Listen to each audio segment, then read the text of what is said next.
Esther अध्याय 1 से 10। अध्याय 1। राजा क्षयर्ष और रानी वशती। एक क्षयर्ष नामक राजा के दिनों में ये बातें हुईं। यह वही क्षयर्ष है जो 127 प्रांतों पर अर्थात हिंदुस्तान से लेकर कुश देश तक राज्य करता था। उन्हीं दिनों में जब क्षयर्ष राजा अपनी उस राजगद्दी पर विराजमान था जो शूशन नामक राजगढ़ में थी। वहाँ उसने अपने राज्य के तीसरे वर्ष में अपने सब हाकिमों और कर्मचारियों को भोज दिया। फारस और माए के सेनापति और प्रांत प्रांत के प्रधान और हाकिम उसके सम्मुख आ गए। वह उन्हें बहुत दिन वरन 180 दिन तक अपने राजसी वैभव का धन और अपने महात्म्य के अनमोल पदार्थ दिखाता रहा। 5 दिनों के बीतने पर राजा ने क्या छोटे क्या बड़े उन सबों को भी जो शूशन नामक राजगढ़ में इकट्ठा हुए थे राजभवन की बारी के आंगन में 7 दिन तक भोज दिया। 6 वहाँ के पर्दे श्वेत और नीले सूत के थे और सन और बैंजनी रंग की डोरियों से चांदी के छल्लों में संगमरमर के खंभों से लगे हुए थे और वहाँ की चौकियाँ सोने चांदी की थीं और लाल और श्वेत और पीले और काले संगमरमर के बने हुए फर्श पर धरी हुई थीं। 7 उस भोज में राजा के योग्य दाखमधु भिन्न भिन्न रूप के सोने के पात्रों में डालकर राजा की उदारता से बहुतायत के साथ पिलाया जाता था। 8 पीना तो नियम के अनुसार होता था, किसी को विवश करके नहीं पिलाया जाता था, क्योंकि राजा ने अपने भवन के सब भंडारियों को आज्ञा दी थी कि जो अतिथि जैसा चाहे उसके साथ वैसा ही बर्ताव करना। 9 रानी वशती ने भी राजा क्षयर्ष के भवन में स्त्रियों को भोज दिया। 7वें दिन जब राजा का मन दाखमधु में मग्न था, तब उसने महुमान, बिचता, हरबोना, बिकता, अबगता, जेतेर और कर्कस नामक 7 खोजों को जो क्षयर्ष राजा के सम्मुख सेवा टहल किया करते थे आज्ञा दी, 11 की रानी वशती को राजमुकुट धारण किए हुए राजा के सम्मुख ले आओ, जिससे कि देश देश के लोगों और हाकिमों पर उसकी सुंदरता प्रकट हो जाए, क्योंकि वह देखने में सुंदर थी। 12 खोजों के द्वारा राजा की यह आज्ञा पाकर रानी वशती ने आने से इनकार किया। इस पर राजा बड़े क्रोध से जलने लगा। 13 तब राजा ने समय समय का भेद जानने वाले पंडितों से पूछा। राजा तो नीति और न्याय के सब ज्ञानियों से ऐसा ही किया करता था। 14 उसके पास कर्शना, शेतार, अदमाता, तरशीश, मेरेस, मरसना और ममूका नामक फारस और माए के 7 प्रधान थे, जो राजा का दर्शन करते और राज्य में मुख्य मुख्य पदों पर नियुक्त किए गए थे। 15 राजा ने पूछा। रानी वशती ने राजा क्षयर्ष की खोजों द्वारा दिलाई हुई आज्ञा का उल्लंघन किया, तो नीति के अनुसार उसके साथ क्या किया जाए। 16 तब ममूकान ने राजा और हाकिमों की उपस्थिति में उत्तर दिया। रानी वशती ने जो अनुचित काम किया है वह न केवल राजा से परंतु सब हाकिमों से और उन सब देशों के लोगों से भी जो राजा क्षयर्ष के सब प्रांतों में रहते हैं। 17 क्योंकि रानी के इस काम की चर्चा सब स्त्रियों में होगी और जब यह कहा जाएगा राजा क्षयर्ष ने रानी वशती को अपने सामने ले आने की आज्ञा दी परंतु वह न आई, तब वे भी अपने अपने पति को तुच्छ जानने लगेंगी। 18 आज के दिन फारसी और मादी हाकिमों की स्त्रियां जिन्होंने रानी की यह बात सुनी है, वे भी राजा के सब हाकिमों से ऐसा ही कहने लगेंगी। इस प्रकार बहुत ही घृणा और क्रोध उत्पन्न होगा। 19 यदि राजा को स्वीकार हो तो यह आज्ञा निकाले और फौसियों और मादियों के कानून में लिखी भी जाए, जिससे कभी बदल न सके, कि रानी वशती राजा क्षयर्ष के सम्मुख फिर कभी आने न पाए और राजा पटरानी का पद किसी दूसरी को दे जो उससे अच्छी हो। 20 अतः जब राजा की यह आज्ञा उसके सारे राज्य में सुनाई जाएगी, तब सब पत्नियां अपने अपने पति का, चाहे बड़ा हो या छोटा, आदरमान करती रहेंगी। 21 यह बात राजा और हाकिमों को पसंद आई और राजा ने ममूकान की सम्मति मान ली और अपने राज्य में 22 अर्थात प्रत्येक प्रांत के अक्षरों में और प्रत्येक जाति की भाषा में चिट्ठियां भेजी कि सब पुरुष अपने अपने घर में अधिकार चलाएं और अपनी जाति की भाषा बोला करें। अध्याय 2। एस्तेर का पटरानी बनना। इन बातों के बाद जब राजा क्षयर्ष का गुस्सा ठंडा पड़ गया, तब उसने रानी वशती की और जो काम उसने किया था और जो उसके विषय में आज्ञा निकली थी उसकी भी सुधि ली। 2 तब राजा के सेवक जो उसके टहलुए थे कहने लगे, राजा के लिए सुंदर तथा युवा कुंवारियां ढूंढी जाएं। 3 और राजा अपने राज्य के सब प्रांतों में लोगों को इसलिए नियुक्त करे कि वे सब सुंदर युवा कुंवारियों को शूशनगढ़ के रनवास में इकट्ठा करें और स्त्रियों के प्रबंधक हेगे को जो राजा का खोजा था सौंप दें और शुद्ध करने के योग्य वस्तुएं उन्हें दी जाएं। 4 तब उनमें से जो कुंवारी राजा की दृष्टि में उत्तम ठहरे वह रानी वशती के स्थान पर पटरानी बनाई जाए। यह बात राजा को पसंद आई और उसने ऐसा ही किया। 5 शूशनगढ़ में मोर्दकई नामक एक यहूदी रहता था, जो कीश नाम के एक बिन्यामीनी का परपोता, शिमी का पोता और याईर का पुत्र था। 6 वह उन बंदियों के साथ यरूशलेम से बधुआई में गया था, जिन्हें बेबीलोन का राजा नबूकदनेस्सर, यहूदा के राजा यकोन्याह के संग बंदी बना करके ले गया था।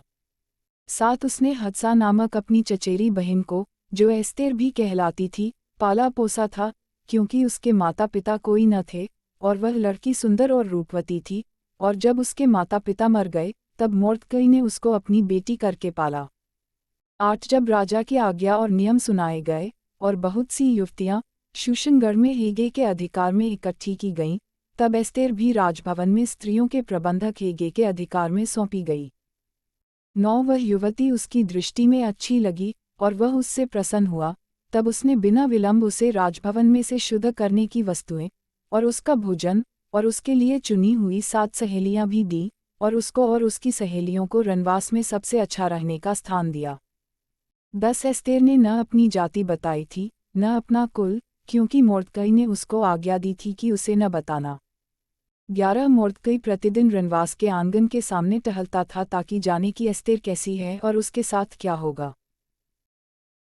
12 जब एक कन्या की बारी आई कि वह क्षयश राजा के पास जाए, और यह उस समय हुआ जब उसके साथ स्त्रियों के लिए ठहराए हुए नियम के अनुसार 12 माह तक व्यवहार किया गया था, अर्थात उनके शुद्ध करने के दिन इस रीति से बीत गए कि 6 माह तक गंधरस का तेल लगाया जाता था, और 6 माह तक सुगंधद्रव्य और स्त्रियों के शुद्ध करने का अन्य सामान लगाया जाता था। 13 इस प्रकार से वह कन्या जब राजा के पास जाती थी, तब जो कुछ वह चाहती कि रनवास से राजभवन में ले जाए, वह उसको दिया जाता था। 14 सांझ को तो वह जाती थी, और सवेरे को वह लौटकर रनवास के दूसरे घर में जाकर रखेलियों के प्रबंधक राजा के खोजे शाशगज के अधिकार में हो जाती थी, और राजा के पास फिर नहीं जाती थी। यदि राजा उससे प्रसन्न हो जाता था, तब वह नाम लेकर बुलाई जाती थी। 15 जब मोर्दकई के चाचा अबीहैल की बेटी एस्तेर, जिसको मोर्दकई ने बेटी मानकर रखा था, उसकी बारी आई कि राजा के पास जाए, तब जो कुछ स्त्रियों के प्रबंधक राजा के खोजे हेगे ने उसके लिए ठहराया था, उससे अधिक उसने और कुछ न मांगा।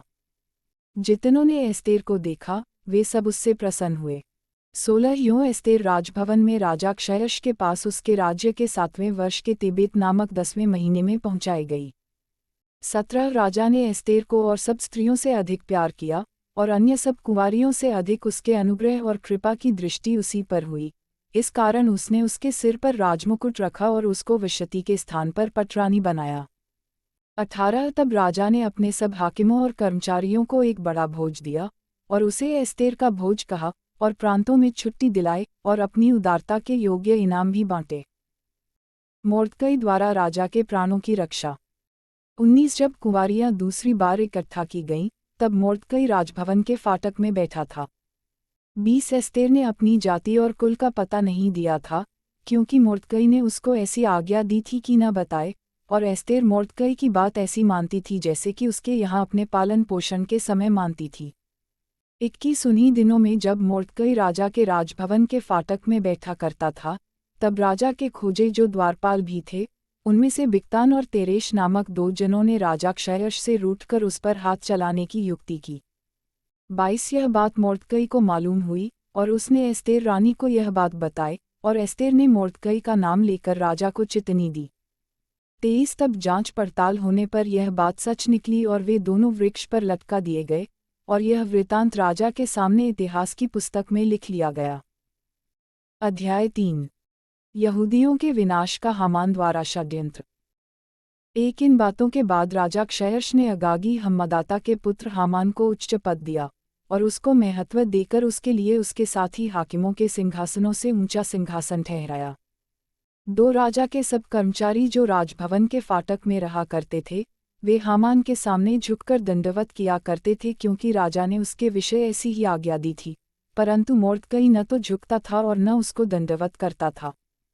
3 तब राजा के कर्मचारी जो राजभवन के फाटक में रहा करते थे, उन्होंने मोर्दकई से पूछा, तू राजा की आज्ञा का क्यों उल्लंघन करता है?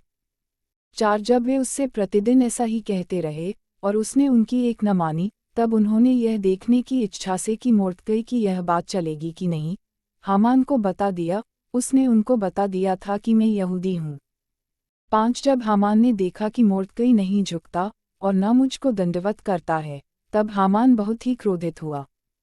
6 उसने केवल मोर्दकई पर हाथ उठाना अपनी मर्यादा से कम जाना, क्योंकि उन्होंने हामान को यह बता दिया था कि मोर्दकई किस जाति का है।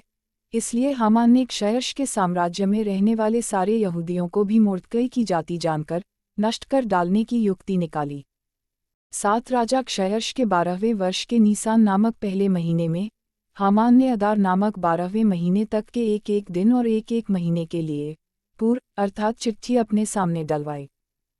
8 तब हामान ने राजा क्षयश से कहा, तेरे राज्य के सब प्रांतों में रहने वाले देश देश के लोगों के मध्य में तितर बितर और छिटकी हुई एक जाति है, जिसके नियम और सब लोगों के नियमों से भिन्न हैं, और वे राजा के कानून पर नहीं चलते, इसलिए उन्हें रहने देना राजा को लाभदायक नहीं है।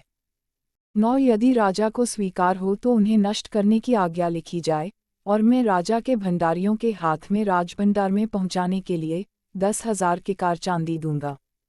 10 तब राजा ने अपनी अंगूठी अपने हाथ से उतारकर अगागी हम्मदाता के पुत्र हामान को, जो यहूदियों का बैरी था, दे दी।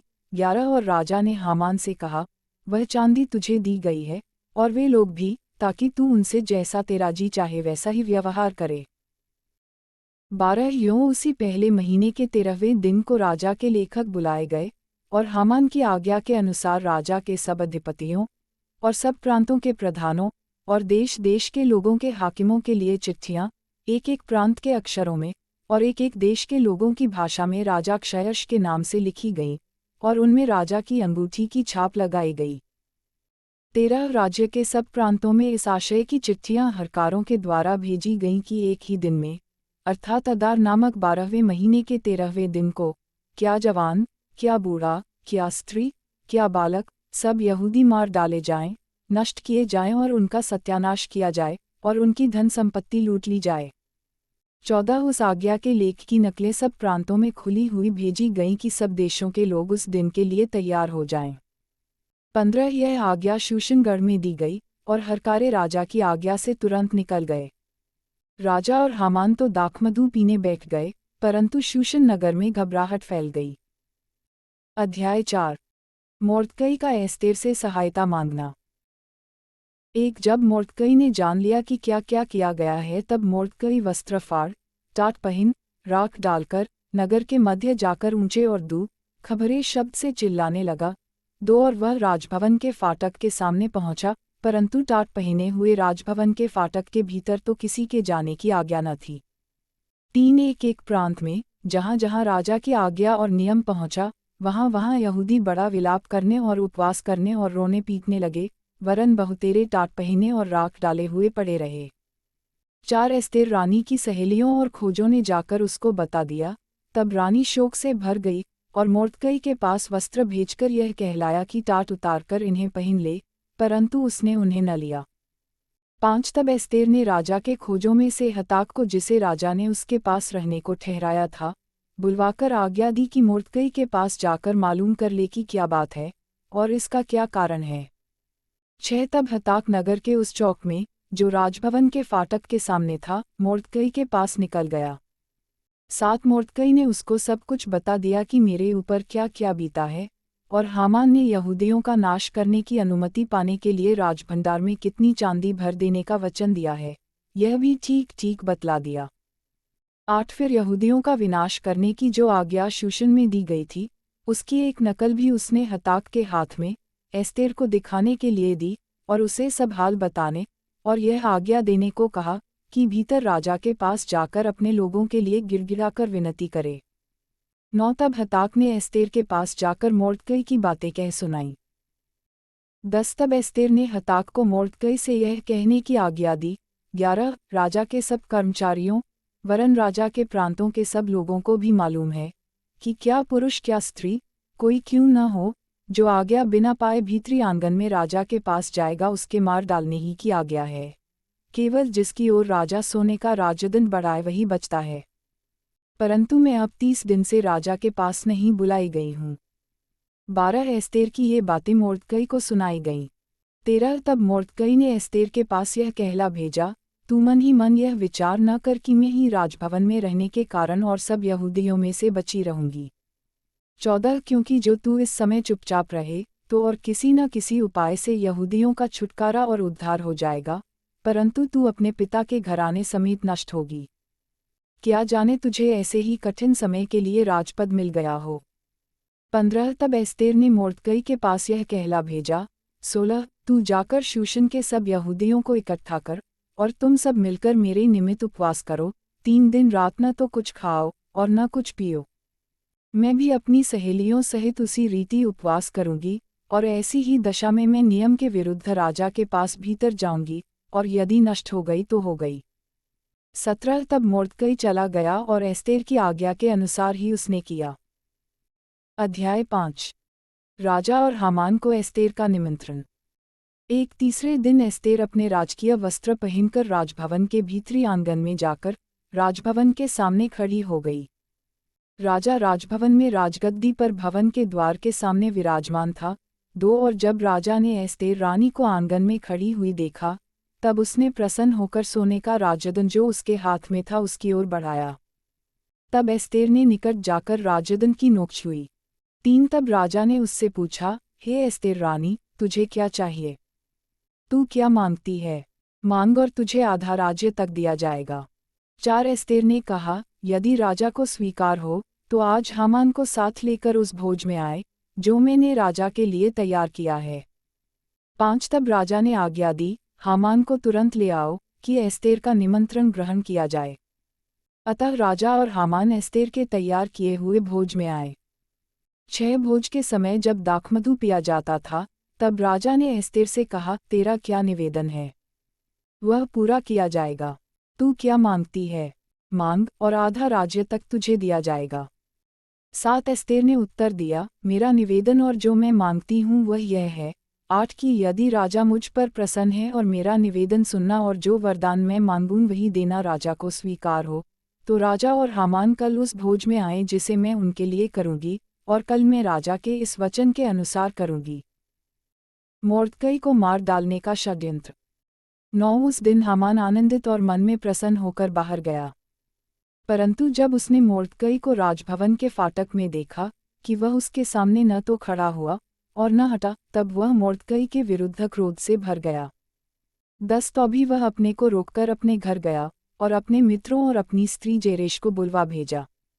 11 तब हामान ने उनसे अपने धन का वैभव और अपने बाल बच्चों की बढ़ती और राजा ने उसको कैसे कैसे बढ़ाया और अन्य सब हाकिमों और अपने और सब कर्मचारियों से ऊंचा पद दिया था, इन सब का वर्णन किया।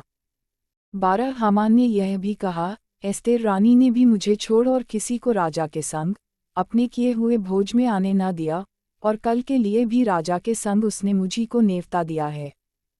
13 तो भी जब जब मुझे वह यहूदी मोर्दकई राजभवन के फाटक में बैठा हुआ दिखाई पड़ता है, तब तब यह सब मेरी दृष्टि में व्यर्थ लगता है। 14 उसकी पत्नी जेरेश और उसके सब मित्रों ने उससे कहा, 50 हाथ ऊंचा फांसी का एक खंभा बनाया जाए और सबेरे राजा से कहना कि उस पर मोर्दकई लटका दिया जाए, तब राजा के संग आनंद से भोज में जाना। इस बात से प्रसन्न होकर हामान ने वैसा ही फांसी का एक खंभा बनवाया। अध्याय 6 राजा द्वारा मोर्दकई का सम्मान। एक उस रात राजा को नींद नहीं आई, इसलिए उसकी आज्ञा से इतिहास की पुस्तक लाई गई और पढ़कर राजा को सुनाई गई। 2 उसमें यह लिखा हुआ मिला कि जब राजा क्षयश के हाकिम जो द्वारपाल भी थे, उनमें से बिक्ताना और तेरेश नामक 2 जनों ने उस पर हाथ उठाने की युक्ति की थी, उसे मोर्दकई ने प्रकट किया था। 3 तब राजा ने पूछा, इसके बदले मोर्दकई की क्या प्रतिष्ठा और बढ़ाई की गई? राजा के जो सेवक उसकी सेवा टहल कर रहे थे, उन्होंने उसको उत्तर दिया, उसके लिए कुछ भी नहीं किया गया। 4 राजा ने पूछा, आंगन में कौन है? उसी समय हामान राजा के भवन से बाहरी आंगन में इस मनसा से आया था कि जो खंभा उसने मोर्दकई के लिए तैयार कराया था, उस पर उसको लटका देने की चर्चा राजा से करे। 5 तब राजा के सेवकों ने उससे कहा, आंगन में तो हामान खड़ा है। राजा ने कहा, उसे भीतर बुलवा लाओ। 6 जब हामान भीतर आया, तब राजा ने उससे पूछा, जिस मनुष्य की प्रतिष्ठा राजा करना चाहता हो तो उसके लिए क्या करना उचित होगा। हामान ने यह सोचकर कि मुझसे अधिक राजा किसकी प्रतिष्ठा करना चाहता होगा, 7 राजा को उत्तर दिया, जिस मनुष्य की प्रतिष्ठा राजा करना चाहे, 8 उसके लिए राजकीय वस्त्र लाया जाए जो राजा पहनता है, और एक घोड़ा भी जिस पर राजा सवार होता है, और उसके सिर पर जो राजकीय मुकुट धरा जाता है वह भी लाया जाए। 9 फिर वह वस्त्र और वह घोड़ा राजा के किसी बड़े हाकिम को सौंपा जाए, और जिसकी प्रतिष्ठा राजा करना चाहता हो उसको वह वस्त्र पहनाया जाए, और उस घोड़े पर सवार करके नगर के चौक में उसे फिराया जाए, और उसके आगे आगे यह प्रचार किया जाए, जिसकी प्रतिष्ठा राजा करना चाहता है उसके साथ ऐसा ही किया जाएगा। 10 राजा ने हामान से कहा, फुर्ती करके अपने कहने के अनुसार उस वस्त्र और उस घोड़े को लेकर उस यहूदी मोर्दकई से जो राजभवन के फाटक में बैठा करता है वैसा ही कर, जैसा तूने कहा है उसमें कुछ भी कमी होने न पाए। 11 तब हामान ने उस वस्त्र और उस घोड़े को लेकर मोर्दकई को पहनाया, और उसे घोड़े पर चढ़ाकर नगर के चौक में इस प्रकार पुकारता हुआ घुमाया, जिसकी प्रतिष्ठा राजा करना चाहता है उसके साथ ऐसा ही किया जाएगा। 12 तब मोर्दकई तो राजभवन के फाटक में लौट गया, परंतु हामान शोक करता हुआ और सिर ढांपे हुए झट अपने घर को गया।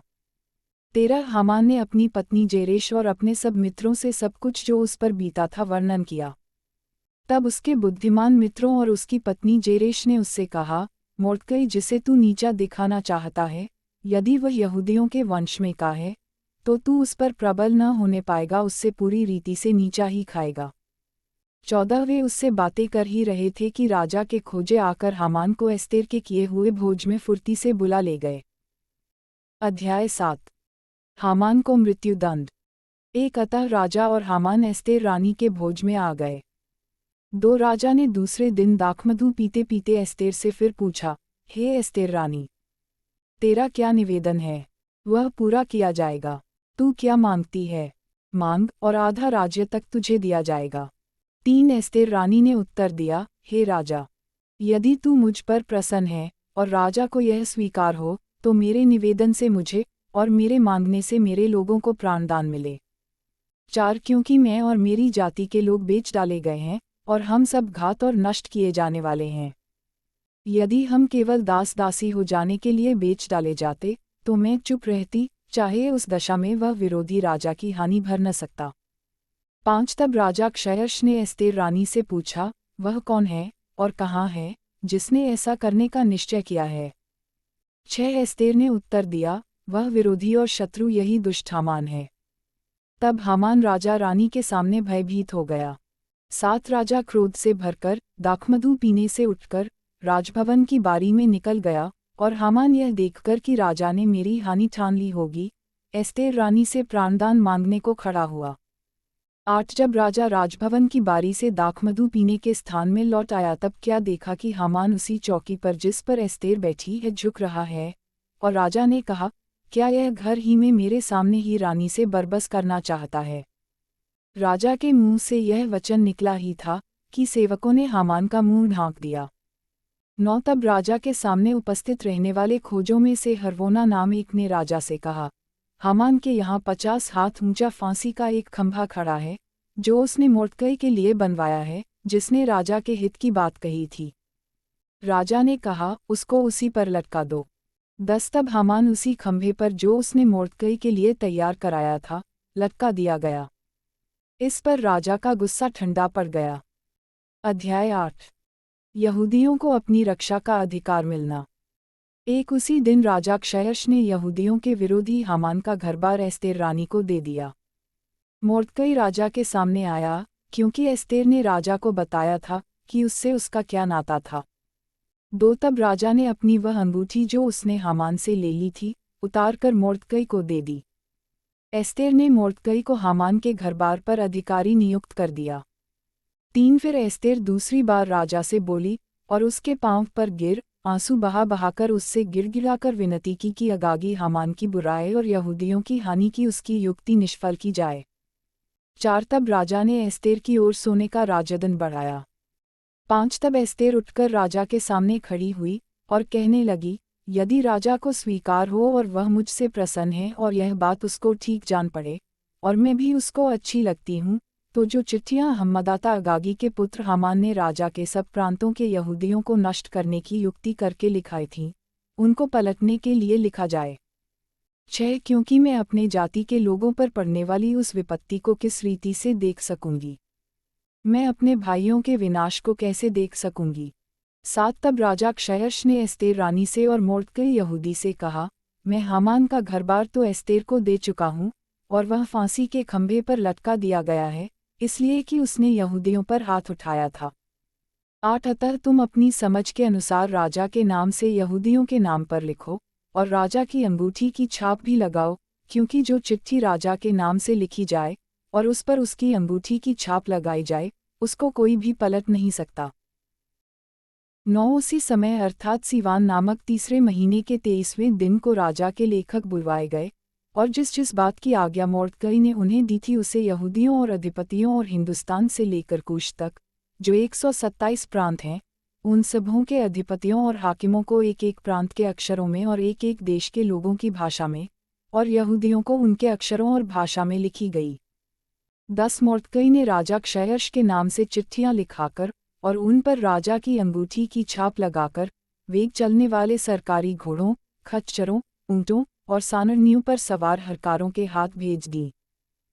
11 इन चिट्ठियों में सब नगरों के यहूदियों को राजा की ओर से अनुमति दी गई कि वे इकट्ठे हों और अपना अपना प्राण बचाने के लिए तैयार होकर जिस जाति या प्रांत के लोग अन्याय करके उनको या उनकी स्त्रियों और बाल बच्चों को दुःख देना चाहें, उनको घात और नष्ट करें और उनकी धन संपत्ति लूट लें। 12 और यह राजा क्षयश के सब प्रांतों में एक ही दिन में किया जाए, अर्थात अदार नामक 12वें महीने के 13वें दिन को। 13 इस आज्ञा के लेख की नकलें समस्त प्रांतों में सब देशों के लोगों के पास खुली हुई भेजी गईं, ताकि यहूदी उस दिन अपने शत्रुओं से बदला लेने को तैयार रहें। 14 अतः हरकारे वेग चलने वाले सरकारी घोड़ों पर सवार होकर राजा की आज्ञा से फुर्ती करके जल्दी चले गए, और यह आज्ञा शूशन राजगढ़ में दी गई थी। 15 तब मोर्दकै नीले और श्वेत रंग के राजकीय वस्त्र पहने और सिर पर सोने का बड़ा मुकुट धरे हुए और सूक्ष्म सन और बैंजनी रंग का बागा पहने हुए राजा के सम्मुख से निकला, और शूशन नगर के लोग आनंद के मारे ललकार उठे। 16 यहूदियों को आनंद और हर्ष हुआ और उनकी बड़ी प्रतिष्ठा हुई।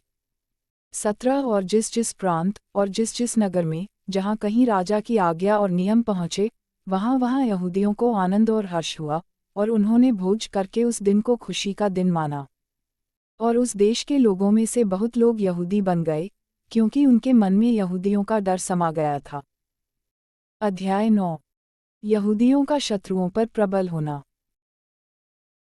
एक अदार नामक 12वें महीने के 13वें दिन को, जिस दिन राजा की आज्ञा और नियम पूरे होने को थे, और यहूदियों के शत्रु उन पर प्रबल होने की आशा रखते थे, परंतु इसके विपरीत यहूदी अपने बैरियों पर प्रबल हुए, उस दिन यहूदी लोग राजा क्षयश के सब प्रांतों में अपने अपने नगर में इकट्ठे हुए, कि जो उनकी हानि करने का यत्न करे, उन पर हाथ चलाएं।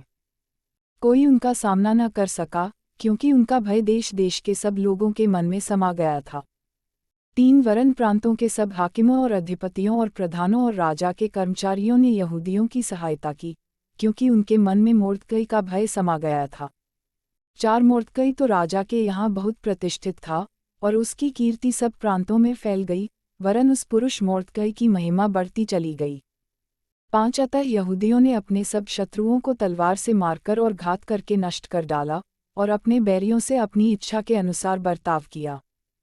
6 शूशन राजगढ़ में यहूदियों ने 500 मनुष्यों को घात करके नष्ट किया। 7 उन्होंने पर्शनदाता, दलपोन, अस्पाता, 8 पोराता, अदलिया, अर्दाता, 9 परमशता, अरसे, अर्दे और वैजाता, 10 अर्थात हम्मदाता के पुत्र यहूदियों के विरोधी हामान के 10 पुत्रों को भी घात किया, परंतु उनके धन को न लूटा। 11 उसी दिन शूशन राजगढ़ में घात किए हुओं की गिनती राजा को सुनाई गई। 12 तब राजा ने एस्तेर रानी से कहा, यहूदियों ने शूशन राजगढ़ ही में 500 मनुष्यों और हामान के 10 पुत्रों को भी घात करके नष्ट किया है। फिर राज्य के अन्य प्रांतों में उन्होंने न जाने क्या क्या किया होगा।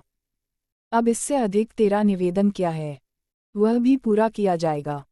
तू क्या मांगती है, वह भी तुझे दिया जाएगा। 13 एस्तेर ने कहा, यदि राजा को स्वीकार हो तो शूशन के यहूदियों को आज के समान कल भी करने की आज्ञा दी जाए, और हामान के 10 पुत्र फांसी के खंभों पर लटकाए जाएं। 14 राजा ने कहा, ऐसा ही किया जाए। यह आज्ञा शूशन में दी गई, और हामान के 10 पुत्र लटकाए गए। 15 शूशन के यहूदियों ने अदार महीने के 14वें दिन को भी इकट्ठे होकर शूशन में 300 पुरुषों को घात किया, परंतु धन को न लूटा।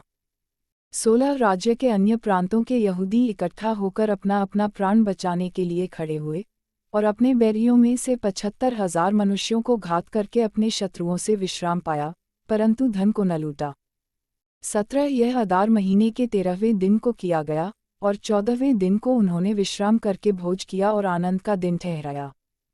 18 परंतु शूशन के यहूदी अदार महीने के 13वें दिन को, और उसी महीने के 14वें दिन को इकट्ठा हुए, और उसी महीने के 15वें दिन को उन्होंने विश्राम करके भोज का और आनंद का दिन ठहराया।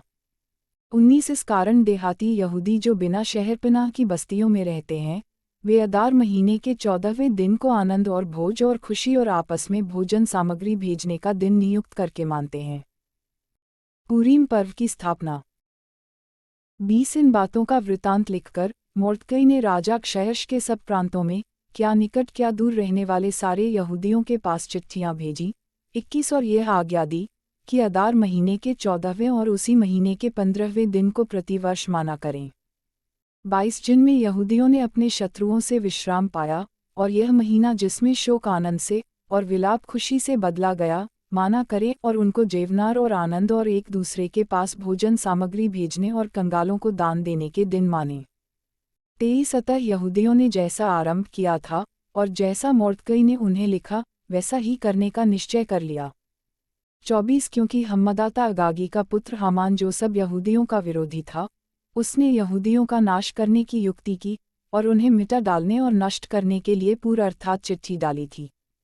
25 परंतु जब राजा ने यह जान लिया, तब उसने आज्ञा दी और लिखवाई कि जो दुष्ट युक्ति हामान ने यहूदियों के विरुद्ध की थी वह उसी के सिर पर पलट आए, तब वह और उसके पुत्र फांसी के खंभों पर लटकाए गए।